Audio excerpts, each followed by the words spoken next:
थांबलो होतो. त्यामुळे कुणी जर चुकून राहिला असेल तर दिलगिरी व्यक्त करतो. आज पुणे शहरामध्ये मी स्वतः तसंच माझ्याबरोबर प्रशांत दादा असतील, विकास भाऊ असतील, रवी भाऊ असतील, किशोर, सर्वच पदाधिकारी, मी आपल्या सर्वांचं स्वागत करतो आणि आभारी व्यक्त करतो आपण वेळात वेळ काढून इथे आलात. आज ही प्रेस कॉन्फरन्स घेण्याचं कारण म्हणजे 2 दिवसापूर्वी बारामती ॲग्रो लिमिटेड या कंपनीचा, जिथं मी स्वतः डायरेक्टर आहे, यांचं जे युनिट कन्नड, छत्रपती संभाजीनगर या जिल्ह्यामध्ये असणारा जो कारखाना आहे त्याच्यावर एक सिंबॉलिक जप्तीचे आदेश ईडीने हे काढण्यात आले. एक तर मी क्लिअर करतो, अजूनपर्यंत जप्तीची नोटीस ही आमच्यापर्यंत पोहोचलेली नाही. पण ईडीचं जे ट्विटर अकाउंट आहे ऑफिशियल, याच्यावर प्रेस नोट तसंच त्यांचं ट्विट बघितल्यानंतर या बाबतीतली माहिती आम्हाला कळाली. त्याच्याचबरोबर जप्ती म्हणजे पूर्णपणे जप्ती असते असं नाही, तर फक्त सिंबॉलिक जप्ती असते. 180 दिवस हे दिले जातात. त्याच्यामध्ये बरीच मोठी प्रक्रिया आहे. त्या प्रक्रियेचा वापर करून तिथे आपली बाजू ही मांडायची असते. त्यामुळे ती प्रक्रिया पुढे चालत राहील.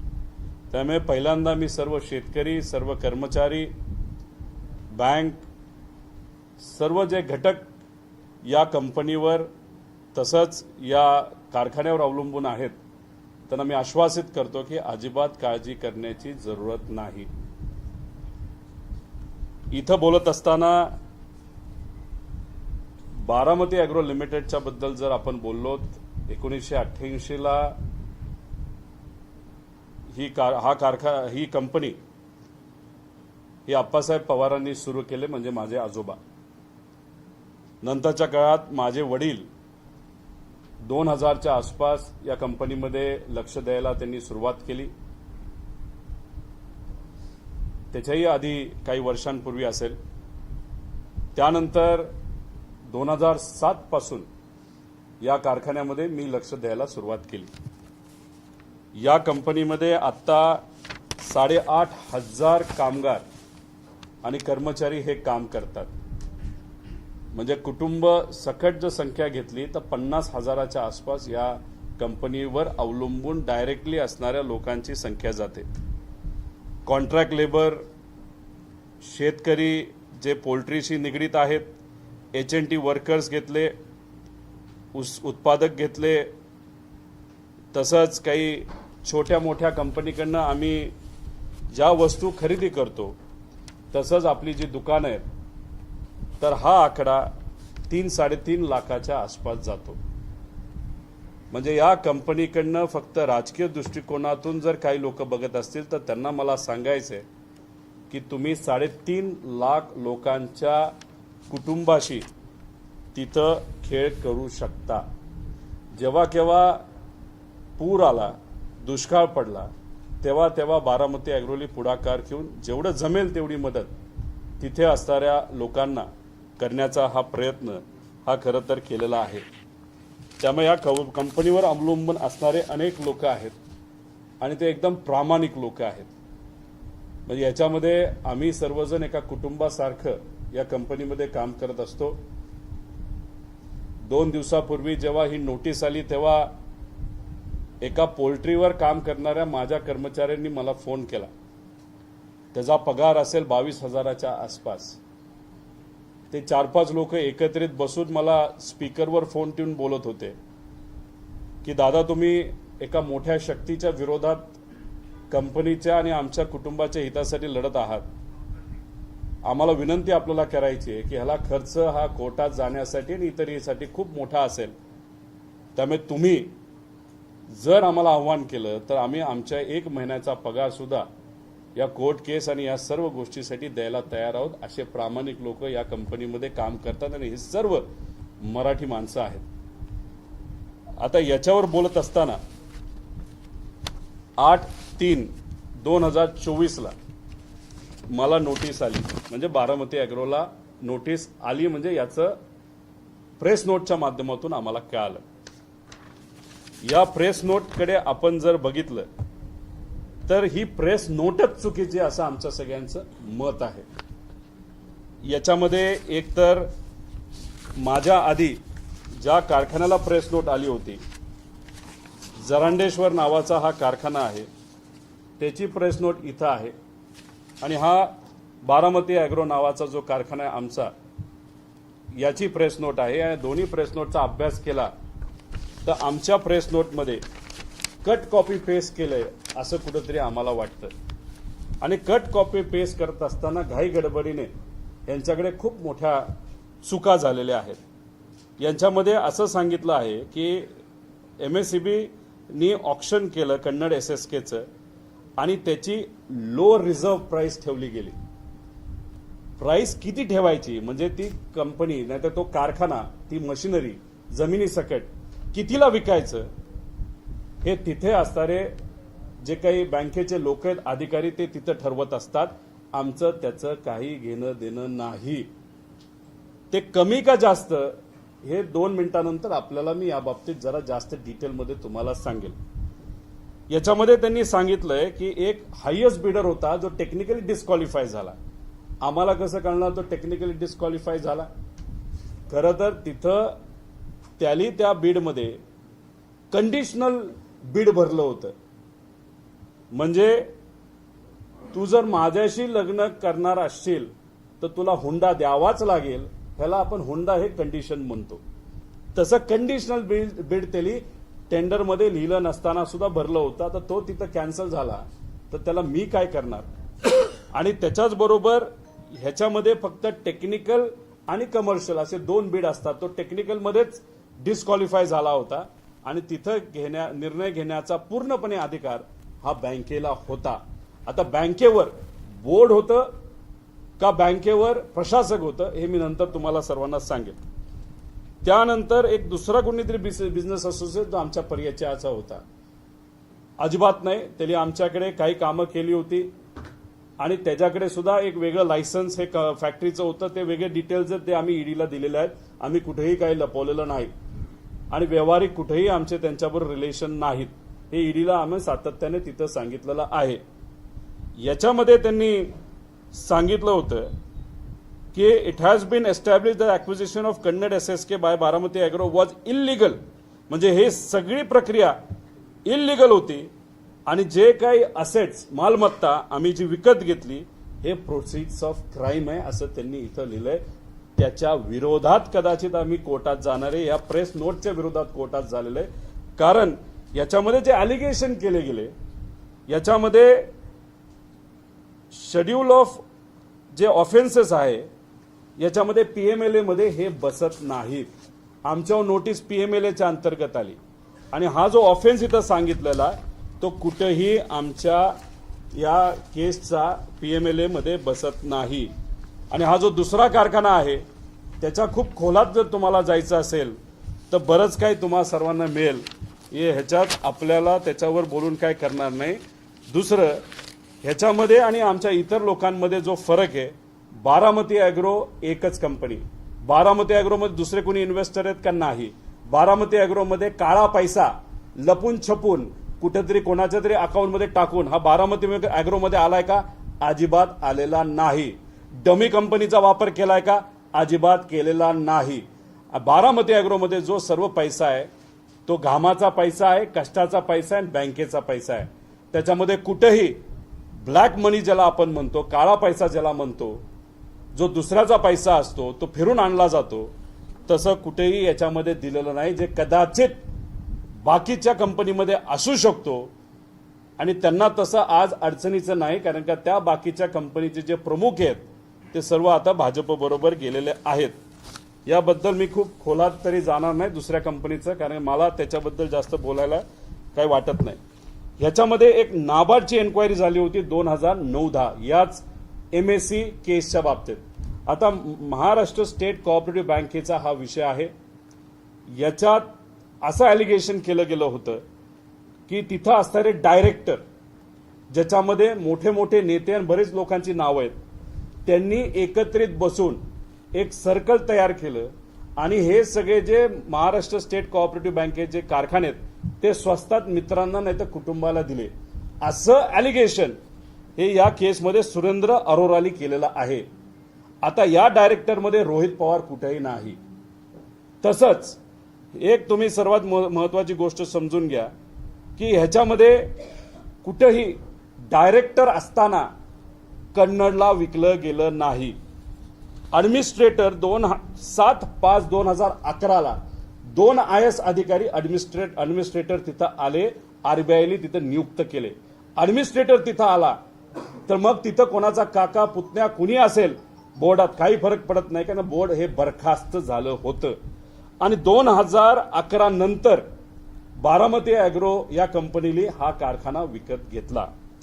आता ह्याच्यामध्ये जर आपण घेतलं तर 12/2/2012 ते ह्याच्यामध्ये एकदा नोटीस आली होती आणि त्याच्या आधी आपण जर बघितलं तर अशीच एक नोटीस ही 2009ला आली होती.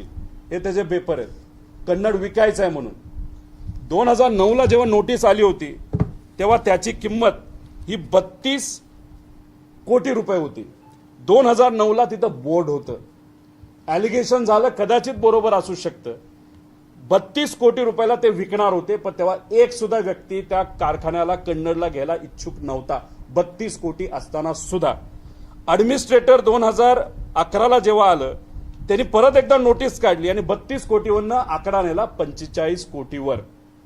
दुसऱ्यांदा जेव्हा जाहिरात निघाली एका व्यक्तीने सुद्धा तिथं भरलं नाही टेंडर. आता मग तिसऱ्यांदा जेव्हा टेंडर आलं तेव्हा बारामती ॲग्रोने ते टेंडर भरलं. आता बारामती ॲग्रोला ह्याच्यामध्ये जर खेळ करायचा असला असता तर 32 कोटीवरनं 45 कोटी न्यायला काय कारण होतं? उलट 32 कोटीमध्ये आपण कारखाना घेऊ शकलो असतो. आणि ॲडमिनिस्ट्रेटरनी हे 45 कोटीला नेलं आणि बारामती ॲग्रोनी हे 5 कोटी अतिरिक्त रुपये टाकून हे तिथं घेतलेलं आहे. त्यामुळे उलट जास्त पैसा हा आपण तिथं दिलाय.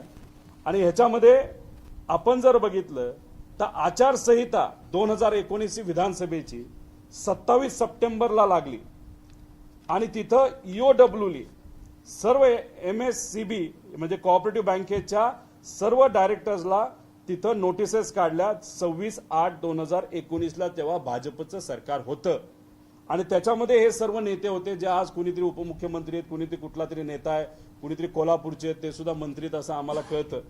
आणि मग तिथं म्हणजे आचारसंहिता लागण्याआधी EOWली कारवाई केली. आचारसंहिता लागण्याआधी 23/9ला बीजेपीचं सरकार असताना ईडीली तिथं ECR फाईल केलं. म्हणजे EOW पहिलं, नंतर बीजेपीली तिथं म्हणजे ईडीच्या माध्यमातून तिथं हे केलं. आणि त्याच्यानंतर आपण जर बघितलं तर 10/9/2020ला म्हणजे महाविकास आघाडी सरकारच्या काळामध्ये EOWली हा पहिला रिपोर्ट जो क्लोजर रिपोर्ट आहे. क्लोजर रिपोर्ट म्हणजे ही जी केस आहे, हा जो विषय आहे त्याच्यामध्ये कुठेही काहीही चुकीचं घडलेलं नाही आणि हा जो रिपोर्ट आहे तो ऑफिशियली आम्ही मिळवलेला आहे. तर या रिपोर्टमध्ये सांगण्यात आलेलं आहे की कुठेही काही चुकीचं हे घडलेलं नाही. हा रिपोर्ट कधी आला तर 10/9/2020ला. त्यानंतर ACB कोर्टने तर रिजेक्ट केलं, काय हरकत नाही. 17/10/2022ला परत एकदा ईडीली तिथं कोर्टात सांगितलं नाही आम्हाला ऑब्जेक्शन घ्यायचंय. आणि मग त्याच्यानंतर जर आपण बघितलं तर 20/1/2024ला भाजपचं सरकार होतं, आत्ताचं सरकार होतं, यांनी परत EOWचा हा रिपोर्ट तिथं फाईल केला आणि या EOW रिपोर्टमध्ये सुद्धा आम्हाला तिथं क्लीन शीट ही दिली गेली आहे. आता ह्याच्यामध्ये इलेक्शन असतं तेव्हा तुम्ही नोटीस पाठवता. 20 तारखेला 20/1ला हा रिपोर्ट जेव्हा आला त्याच्या एक दिवस आधी म्हणजे केंद्रात बीजेपीचं सरकार, राज्यात बीजेपीचं सरकार, होम मिनिस्ट्री दोन तसं बघितलं तर केंद्राला रिपोर्ट प्रत्यक्ष अप्रत्यक्ष करतात.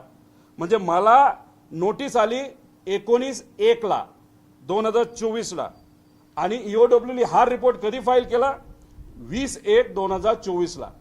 म्हणजे काय, बाकीच्यांना क्लीन चिट कदाचित ती तशीच कंटिन्यू करायची होती आणि मी कदाचित सरकारच्या विरोधात जास्त बोलतोय, लढतोय, सामान्य लोकांच्या वतीने लढतोय, संघर्ष यात्रा काढली म्हणून एक दिवस आधी माझ्यावर तिथं ईडी कडनं नोटीस ही काढण्यात येते आणि मग नंतरचं हे आपल्या सर्वांना तिथं माहितीच आहे. तर हे आपण सर्वांनी तिथं समजून घेतलं पाहिजे. कुठल्याही FIR मध्ये माझं नाव आणि तिथं बारामती ॲग्रोचं नाव अजिबात नाही.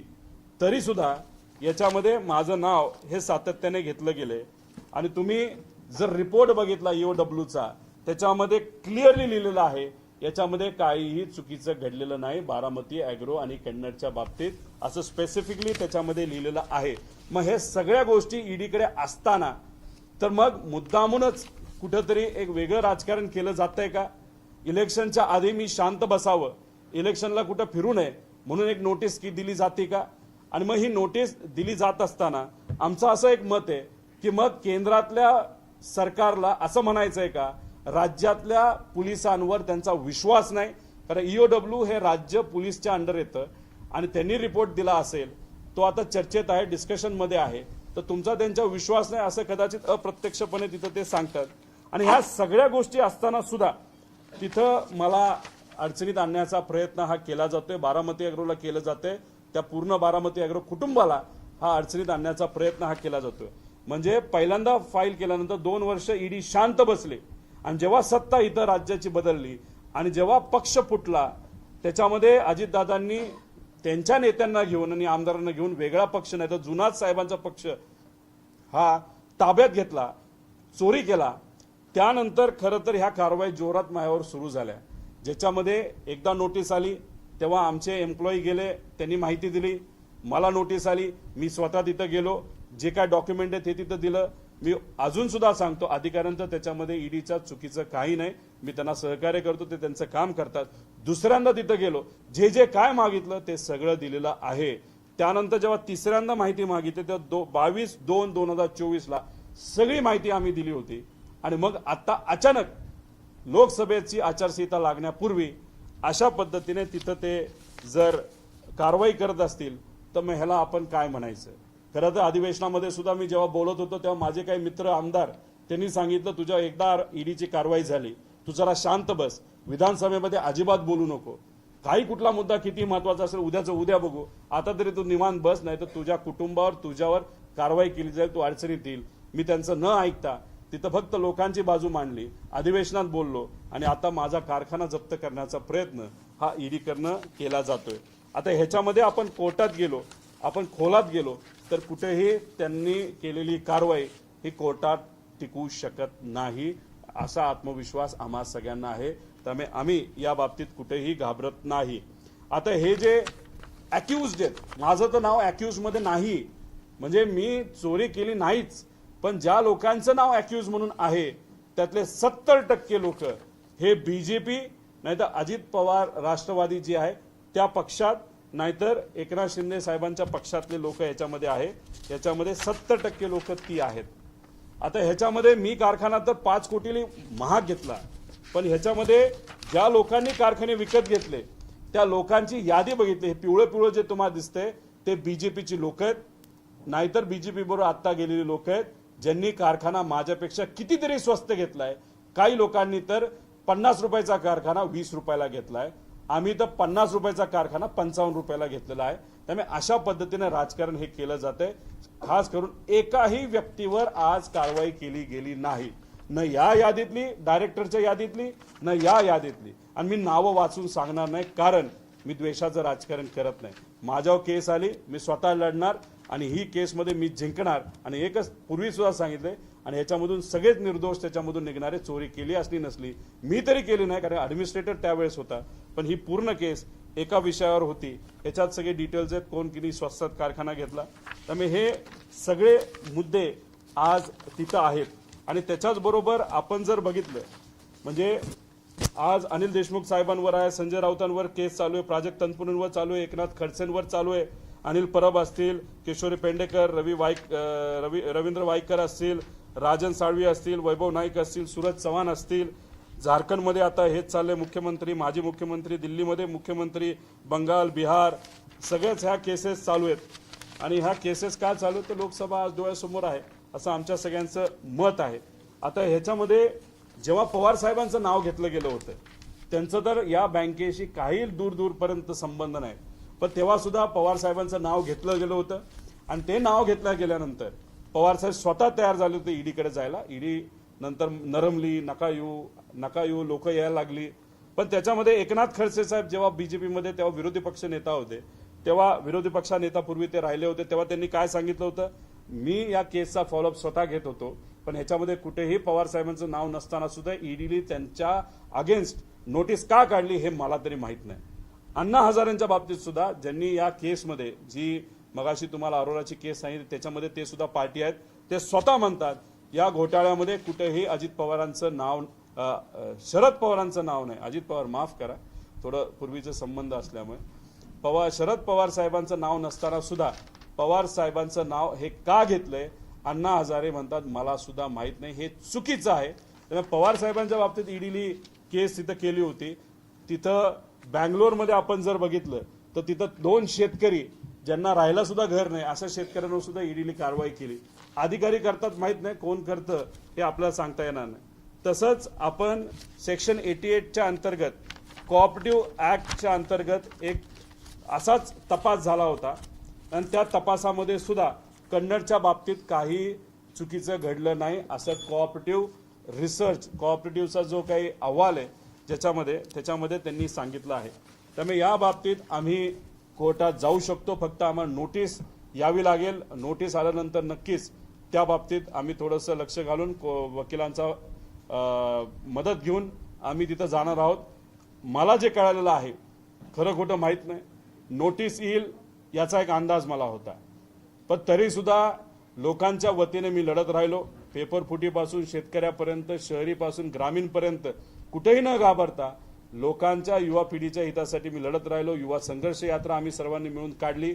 नोटीस येणार याचा एक अंदाज तिथं होता, त्या पद्धतीने नोटीसही आलेली आहे. अजून एक अंदाज आता वर्तवला जातोय की कदाचित पुढचे 2-3 महिने मला आत जेलमध्ये सुद्धा टाकलं जाईल. आणि मी तुमच्या सर्वांच्या साक्षीने इथं सांगतो, मी जसा आधी लढत होतो तसाच याच्या पुढे लढणार आहे.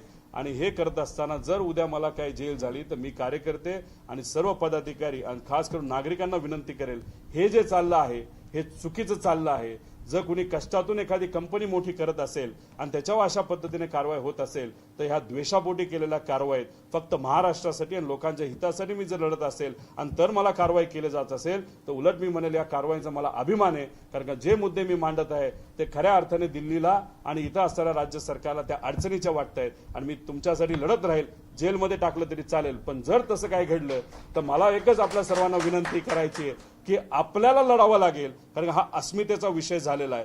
आज मोठे मोठे नेते दुसऱ्या पक्षात गेलेले आहेत, विचाराला सोडून गेलेले आहेत. ते फक्त का गेलेत हे तुम्हा सर्वांना माहिती, कारण त्यांच्यावर कारवाई होणार होती. तिथं गेल्यानंतर काय झाले, त्यांची ताकद कापण्यात आली. आम्ही सातत्याने हेच सांगत होतो, तुम्ही तिथं गेला बीजेपी बरोबर, तुमची ताकद कमी केली जाईल. आणि आज लोकसभेच्या तिकिटाच्या बाबतीत जे काही त्यांचं निगोशिएशन चालू आहे त्या बाबतीत जर तुम्ही बघितलं तर असं कुठेतरी आता जाणवायला लागलंय की स्वाभिमान या लोकांनी सगळ्यांनी घाण ठेवलाय आणि फक्त स्वतःवर कारवाई होऊ नये म्हणून तिथं या लोकांचं ते ऐकून घेत आहेत. आणि हेच लोकसभेला होणार आणि हेच विधानसभेला होणार. पण आपण नागरिक म्हणून आणि चांगल्या विचाराचे, पुरोगामी विचाराचे, शिवशाहू फुले आंबेडकरांचे कार्यकर्ते म्हणून आपल्याला लढावं लागेल. आणि लढत असताना तुम्हा सर्वांना ह्या सगळ्या गोष्टी हातात घ्याव्या लागेल. पण ह्या सगळ्या गोष्टी हातात घेत असताना एक फार अनोखी गोष्ट माझ्याकडे घडली. ज्या दिवसापासून सरकारच्या विरोधात मी लढायला लागलो तेव्हा निनावी व्यक्तीने माझ्या ऑफिसला काही फाईल पाठवल्या. पण ह्या फाईल कुठल्याही सामाजिक कार्यकर्त्यांनी रिसर्च केल्यात असं नाही. कुठल्या तरी तपास यंत्रणेच्या माध्यमातूनच कागद हे गोळा केलेले आहेत. त्या फाईलकडे बघितल्यानंतर वाटतं अशा माझ्याकडे 8 ते 9 फाईल आलेल्या आहेत. पण या फाईलमध्ये 2 भाजपचे नेते आहेत आणि खास करून ओबीसी नेते आहेत. बँकेची फाईल असेल नाही तर अजून कुठला तरी एक वेगळा पदाधिकारी असताना एक वेगळ्या प्रकारचा भ्रष्टाचार होता त्याचा एक पान हे माझ्या ऑफिसला कुणीतरी पाठवलेलं आहे. तसंच अजितदादा राष्ट्रवादीच्या 7 नेत्यांच्या फाईल ह्या माझ्याकडे तिथं आलेल्या आहेत. स्वच्छता कंपनीच्या बाबतीत असेल, एकाच ॲड्रेसवर 30-40 कंपन्या कुणी केल्या असतील तर त्याची एक फाईल आहे. मोठ्या मोठ्या कंपनी म्हणजे अडाणीला सुद्धा मागे ठेवलं जाईल अशा काही नेत्यांच्या कंपन्या ज्या आर्थिक उन्नतीमध्ये खूप पुढे गेलेल्या आहेत, त्या सगळ्या आकडे बघितले तर मीच वेडा झालो. अशा सुद्धा फाईल माझ्याकडे पाठवलेल्या आहेत. त्याच्याचबरोबर एकनाथ शिंदे साहेबांच्या पक्षातल्या सुद्धा फाईल माझ्याकडे तिथं आलेल्या आहेत, ज्याच्यामध्ये कुठेतरी एक फाईल अशी आहे की जे काही ठाणे आणि मुंबईमध्ये आरक्षित क्षेत्र असतं, ज्याच्या शाळा बांधायच्या असतात, जिथं कुठे हॉस्पिटल बांधायचे असेल, प्लेग्राऊंड, त्या सगळ्या जागा रिझर्वेशन कॅन्सल करून ह्या कुठल्या तरी बिल्डरला विकलेल्या अशी फाईल तिथं आलेली आहेत. त्याच्याचबरोबर मनी लॉन्ड्रिंगची फाईल आहे. मुंबई मनपात भ्रष्टाचार झाले, ह्या सगळ्या फाईल आहेत. म्हणजे एवढ्या प्रशासनाकडनं अभ्यास केलेल्या फाईल अचानक माझ्या ऑफिसला आल्या कशा? मी माझ्या काही तज्ज्ञांना त्या वाचायला दिल्यात, अभ्यास करायला दिलेल्या आहेत. त्या कुठल्या तज्ज्ञाला हे फक्त मला माहिती. त्यामुळे त्याच्या फाईल करून ह्या जर ह्याच्यामध्ये काही तथ्य सापडलं तर नक्कीच या बाबतीत आपण लक्ष देऊ. पण ज्या व्यक्तीने, आता सत्तेतलाच एखादा व्यक्तित्व दिसतो, ज्या व्यक्तीने ह्या फाईल पाठवल्या त्यांचा मी मनापासून आभार व्यक्त करतो. ॲम्ब्युलन्सची सुद्धा फाईल त्यांनी माझ्याकडे पाठवली, जी आत्ता या सरकारमध्ये झालेला भ्रष्टाचार आहे आणि तो खूप मोठा भ्रष्टाचार आहे. ती फाईल सुद्धा माझ्याकडे आलेली आहे. अधिवेशनामध्ये आता कधी होईल तेव्हा तो मुद्दा मांडेल, नाहीतर टप्प्याटप्प्याने जसं जसं वेळ होईल तसं. आणि मला माहित नाही आचारसंहितेमध्ये आपल्याला अशा प्रकारच्या पत्रकार परिषद घेता येतील का, पण तशा सगळ्या फाईल हे मी देऊ. त्यामुळे ह्या सरकारमध्ये सुद्धा सगळंच अलबेल आहे असं मला तरी काही वाटत नाही. पण आम्ही लोकांच्या वतीने तिथं 100% लढत राहू. त्यामुळे ही जी ईडीची केस आहे ते पूर्णपणे आवाज दाबण्यासाठी केलेली केस आहे. उद्या सकाळी 9 वाजता मी स्वतः कन्नड या कारखान्यावर तिथं जाणार आहे. तिथं असणारे शेतकरी, तिथं असणारे माझे कामगार, माझे कुटुंबीय यांच्याशी मी संवाद साधणार आहे.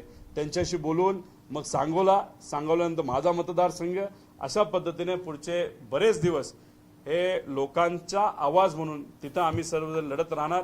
कितीही काही केलं, तुम्हाला सगळ्यांना असं वाटत असेल की माझ्या कुटुंबावर प्रेशर नाही असं वाटत असेल तर ते साफ चुकीचं आहे. माझी पत्नी टेन्शनमध्ये आहे, माझी मुलं टेन्शनमध्ये आहेत, माझे आई वडील टेन्शनमध्ये आहेत, सगळेच टेन्शनमध्ये आहेत. पण मी त्यांना एवढंच सांगतो की सगळेच जर उड्या मारायला लागले, सगळे जर विचार सोडून जायला लागले तर लढणार कोण? आणि लहानपणीपासून तुम्हीच आम्हाला शिकवलंय, माझ्या आई वडिलांनी, की लढणं ही आपली जबाबदारी आहे आणि स्वाभिमाने लढणं आणि स्वाभिमानी टिकवणं ही आपली जबाबदारी आहे. त्यामुळे आई वडिलांनी लहानपणी शिकवलेल्या गोष्टी ज्या मला तुम्हा सगळ्यांना आहेत त्याच मनामध्ये ठेवून आम्ही लढत आहोत. कारवाई केली जाणार. मी माझ्या कुटुंबियाला सुद्धा तिथं माफी मागतो, तुम्हाला या अडचणीमध्ये आणलं, पण आणावं लागलं. कारण का माझ्या विरोधामध्ये असेल जे लोक आहेत ते सर्व हे कुठेतरी द्वेषाचं राजकारण करणारे लोक आहेत. ज्यांनी दुसऱ्या चुकीच्या गोष्टी केल्या त्यांना तसंच वाऱ्यावर सोडलंय आणि कष्टातून कंपनी उभी केली तरी आज आम्हाला अडचणीत आणलं जातं. त्यामुळे मी माझ्या कुटुंबियाला माफी मागतो आणि लोकांना एवढंच सांगतो की लढणार, जिंकणार, पण एवढंच इथं सांगतो आणि आपल्या सर्व प्रश्नांसाठी उत्तर देण्यासाठी मी तयार आहे.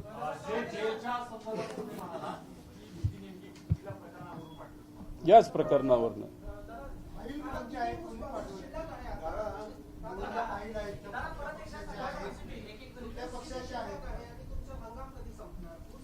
पंचवीस तारखेपर्यंत हंगाम संपणार आहे.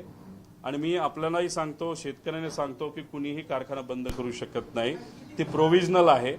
मी आजपर्यंत कन्नड कारखान्याच्या बाबतीत बोलायचं झालं तर गेल्या 7-8 वर्षामध्ये 1400 कोटी रुपये हे शेतकऱ्याच्या हातामध्ये केन पेमेंट म्हणून दिलेले आहेत. गेल्या 8 वर्षामध्ये जो कारखाना बंद होता 5 वर्ष, 1400 कोटी. आणि जे HNT कॉन्ट्रॅक्टर आहेत, ऊसतोड कामगार आहेत, त्यांना 550 कोटी दिलेत. म्हणजे 2000 कोटी रुपये हे फक्त शेतकरी आणि तिथे असणाऱ्या कामगार मजुरांना दिलेत. कामगारांचा पैसा वेगळा.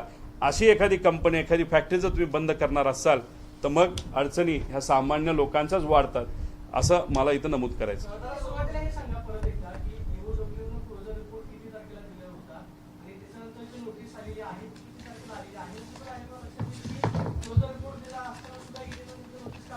नाही, मला जर आपण बघितलं तर मला नोटीस जी आली ती आली 19 जानेवारी 2024ला आणि दुसरा क्लोजर रिपोर्ट जो तुम्हाला मगाशी दाखवला तो रिपोर्ट कधी फाईल केला गेला हा 20 जानेवारी 2024. म्हणजे मला नोटीस आली आणि दुसऱ्या दिवशी ईओडब्ल्यूने क्लोजर रिपोर्ट फाईल केला. म्हणजे आश्चर्यच आहे. म्हणजे फक्त मलाच टार्गेट करायचं होतं हे कुठेतरी सिद्ध होतं आणि बाकीच्यांना तसंच सोडायचं होतं असं वाटतंय. मी माझं एकच मत आहे, आम्ही आज लढणार आहोत. मला माहिती तुम्ही दुसऱ्यावर जाणार नाही. माझंही मत आहे दुसरं कोणावर तुम्ही टार्गेट करू नका. आम्ही द्वेषाचं राजकारण करत नाही. खास करून जे बघत असतील आणि खास करून जे जवळचे आणि आता लांबचे झालेले आहेत राजकीय दृष्टिकोनातून त्यांना सांगायचं आम्ही द्वेषाचं राजकारण करणार नाही. फाईलमध्ये आपल्यातल्याच काही आज सत्तेत असणाऱ्या लोकांनी तुमच्या बऱ्याच नेत्यांच्या फाईल आमच्यापर्यंत तिथं पोहोचवलेल्या आहेत. बघू उद्या काय करायचं त्या बाबतीतलं. पण आम्ही फक्त विचाराचं, लोकांचं, महाराष्ट्राचं स्वाभिमानाचं तिथं मनामध्ये ठेवून आजचं हे राजकारण जे दूषित होते त्याच्या विरोधात आम्ही लढत आहोत.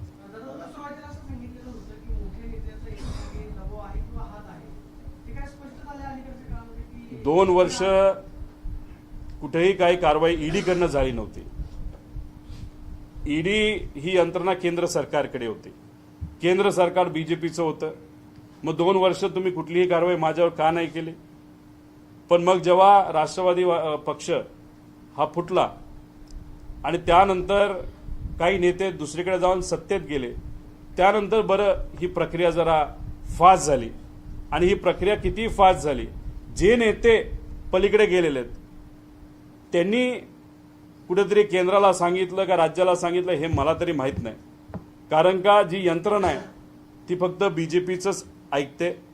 आणि मग अशा परिस्थितीमध्ये ह्या लोकांनी कुठल्या तरी बीजेपीच्या नेत्याला सांगितलं असावं कदाचित. त्यामुळेच ही प्रक्रिया गेल्या 6-7 महिन्यामध्ये जरा जास्तच जल्लोष झाली, बुलेट ट्रेनपेक्षा फास्ट झाली.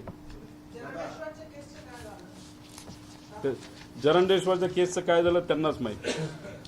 त्याच्यामध्ये आपण खूप खोलात गेला तर खूप काही गोष्टी आपल्याला सापडतील आणि अशा काही गोष्टी सापडतील की कदाचित त्याची उत्तरं हे मालकाला सुद्धा देता येणार नाही.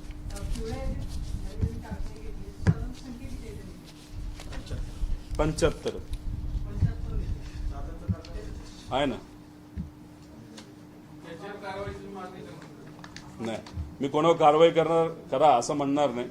कारण का या कारवाई आणि या विषयाच्या बाबतीत सामान्य लोकांचे महत्त्वाचे मुद्दे बाजूला राहतात आणि आपण आपापल्यात लढलं जातं. माझं एकच मत आहे की एकाला वेगळा नाही आणि दुसऱ्याला वेगळा नाही असं का फरक तिथं केला जातो हे फक्त मला लोकांना तिथं सांगायचं होतं. मी कुठेही घाबरलेलो नाही. मी लढणार आहे आणि लढून जिंकणार सुद्धा आम्ही सर्व.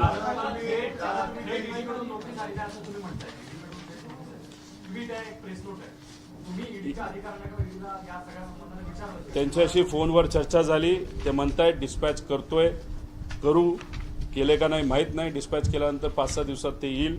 पण ईडीच्या ऑफिशियल अकाउंटवरनं तिथं आम्हाला सांगण्यात आलेलं आहे आणि प्रेस नोट तर तुम्हाला मिळालेली आहे जी कट कॉपी पेस्ट आहे.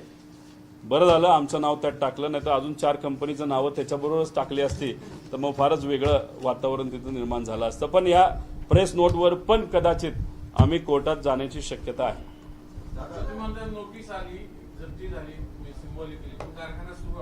सुरूच राहणार. तसं जरांडेश्वर पण झालं होतं. जरांडेश्वर चालू पण आहे, मोठे पैसावर टाकला, इन्व्हेस्टमेंट पण झाली, कारखाना खूप मोठाही केला गेला, चालूच आहे ना सगळं. तर कुणी थांबवत नसतं. ही जप्ती असती पण जप्ती ही फायनल जप्तीची एक प्रोसेस असते. पण त्याच्यामध्ये कोर्टाचा एक मुद्दा असतो. कोर्टाकडे आम्ही जाऊ शकतो आणि आम्ही कोर्टाकडे जाऊन हा मुद्दा तिथं मांडणार आहे. आणि ही पूर्ण केस ही बेस हा चुकीचा आहे. आम्ही या पूर्ण जे काय बोललं जातं की याच्यात भ्रष्टाचार झाला त्याच्यामध्ये येतच नाही. कारण का त्यावेळेस बोर्डच नव्हतं, त्यावेळेस प्रशासक होता आणि प्रशासकाने आम्हाला तिथं ते विकलं होतं. आणि हे जे व्हॅल्युएशनचा खेळ म्हणतात की स्वस्तात घेतला, अरे बाबांनो जवळूनच तिथं नॅशनल हायवे काही वर्षांपूर्वी गेला, त्यांनीच आम्हाला पैसे दिले नाही. नॅशनल हायवे तर केंद्र सरकारचे. आणि कुठलीही एखादी गोष्ट विकायची असेल त्याला एक प्रक्रिया असते. जे प्रशासकाने IAS अधिकारी आहेत ते IAS अधिकारी आणि बँकेने ती प्रोसेस फॉलो केली. त्यांनी 45 कोटी त्याला किंमत लावली आणि त्याच्यावर 5 कोटी देऊन मी ती कंपनी विकत घेतली, तो कारखाना विकत घेतला. पूर्वी 32 कोटी होती. मला खरंच मॅनेज करायचं झालं असतं तर मी थोडी 32 कोटीवर 45 कोटीवर नेलं असतं. मी म्हणलो असतं 32 कोटी तर 5 कोटी ऍड करतो. हे तर साधं या सर्व लोकांना कळलं पाहिजे, पण ते कळत नाही. कारण का ते जे काय कारवाई करत आहेत त्याच्या मागे हेतू पूर्णपणे मला शांत करण्याचा हेतू आहे.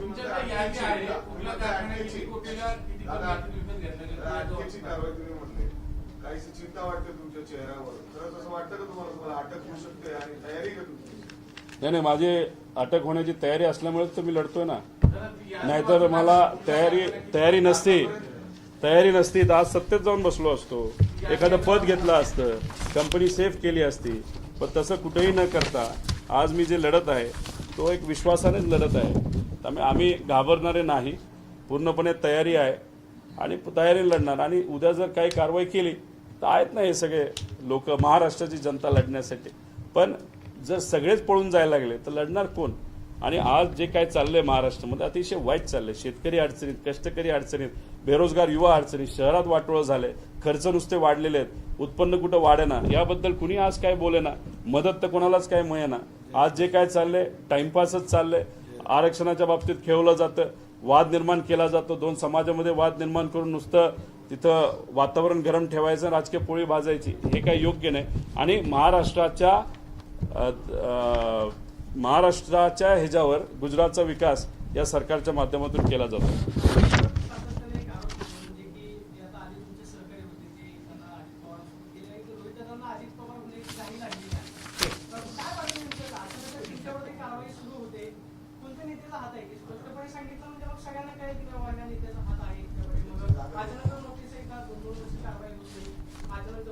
ईडीची जेव्हा कारवाई झाली तेव्हा विचारापासून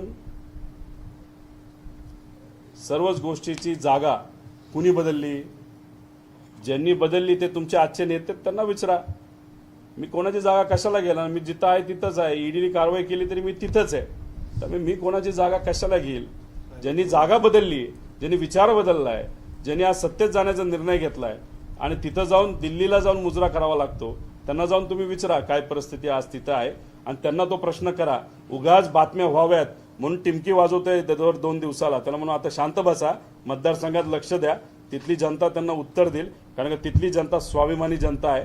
आणि अशा पद्धतीने मोठ्या नेत्याच्या बाबतीत फक्त हुशारपणा दाखवण्यासाठी खालच्या लेवलला जाऊन जर एखादा आमदार बोलत असेल त्याला उत्तर तिथली स्वाभिमानी जनता देईल. हे तुम्हाला बघायला मिळेल.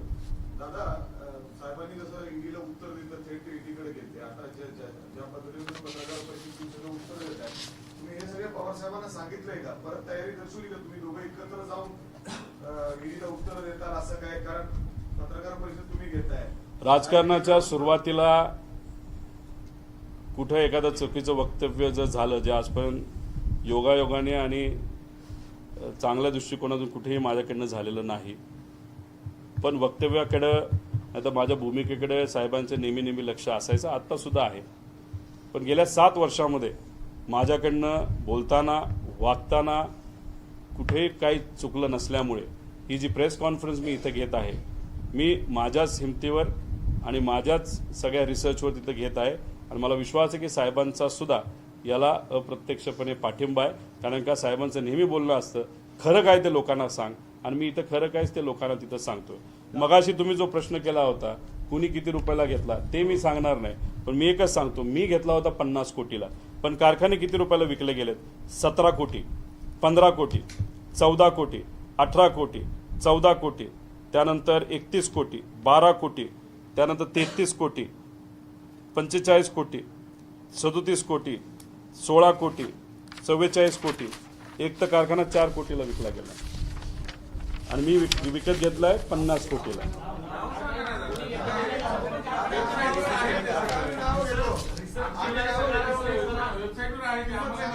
हा मध्ये वाचा, तुम्ही अभ्यास करा. हा बघा, हे यातले बहुतांश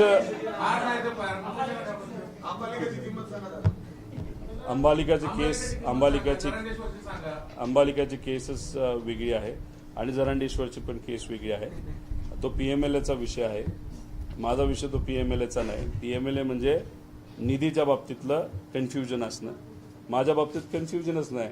बँकेकडनं पैसा आला, बँकेकडनं पैसा गेला, कारखाना विकत गेला, जो काही प्रॉफिट मी कमवला तेव्हा तो मी टाकला आणि कारखाना विकत घेतला.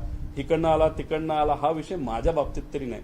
ज्यांच्या बाबतीत असेल त्यांनी त्या बाबतीतलं उत्तर द्यावं, पण मी द्वेषाचं राजकारण इथं करणार नाही. तुम्ही सांगितलं की त्याचा सपोर्ट केल्याचं फार काहीतरी विषय आहे ना, तुम्ही काउंटर करता Jarandeshwar BJP talking about Jarandeshwar and the things that you have found out after going deep into the business. Will you be talking about it in the discussion? नहीं, I don't want to go into that detail. Reason is मतलब बहुत अलग चीज़ है ये.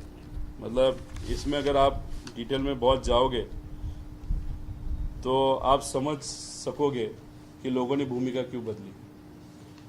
इसलिए मैं इस पे तो ज़्यादा बोलूँगा नहीं, लेकिन आपको ये कहूँगा कि बहुत सारे ऐसे कंपनियां हैं कि जिसको लोन दिया गया, लोन देने वाली जो बैंक है उसमें भी डायरेक्टर वही है, जो बैंक बेच रही है उसमें भी डायरेक्टर वही है, और जो कंपनी खरीद लिए गई है उसमें भी फैमिली का एक व्यक्ति डायरेक्टर है. अभी इसको क्या कहते हैं वो मुझे तो मालूम नहीं. ये इतनी मुभा और इतना जो सपोर्ट है वो मेरे को तो कभी नहीं था, क्योंकि मैंने संघर्ष ही नहीं किया ना. तो मैं तो बच्चा हूँ, मेरा संघर्ष अभी तो चालू हुआ है, लेकिन मैं तो संघर्ष कर रहा हूँ.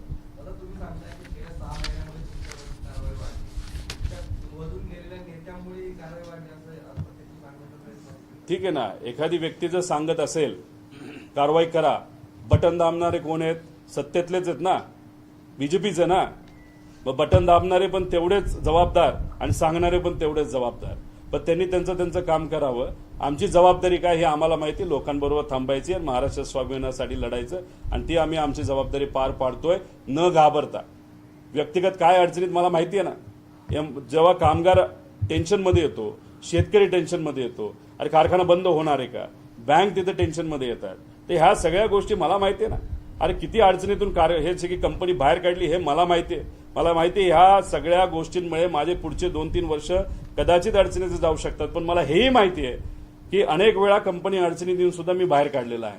तर मला हा विश्वास असल्यामुळे मी या कंपनीला परत बाहेर काढणार. पण विषय एवढाच आहे, हे जे राजकारण चालू आहे ना, सोयीचं राजकारण आणि द्वेषाचं राजकारण, हे आपल्या महाराष्ट्राला भारतासाठी न पटणार आहे.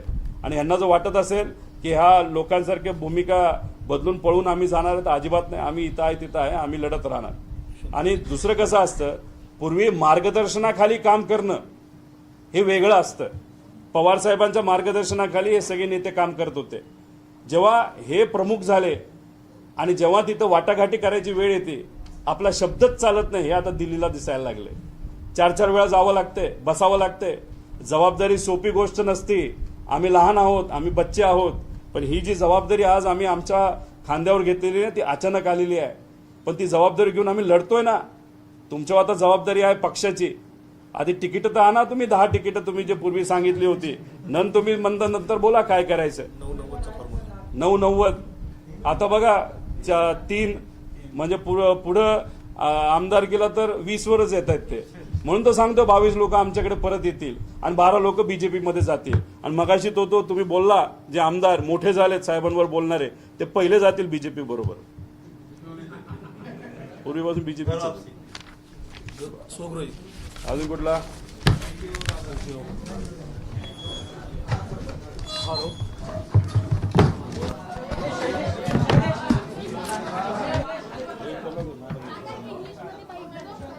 काय झालं?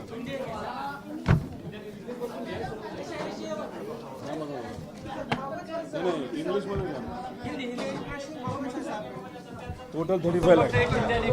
35 लाख.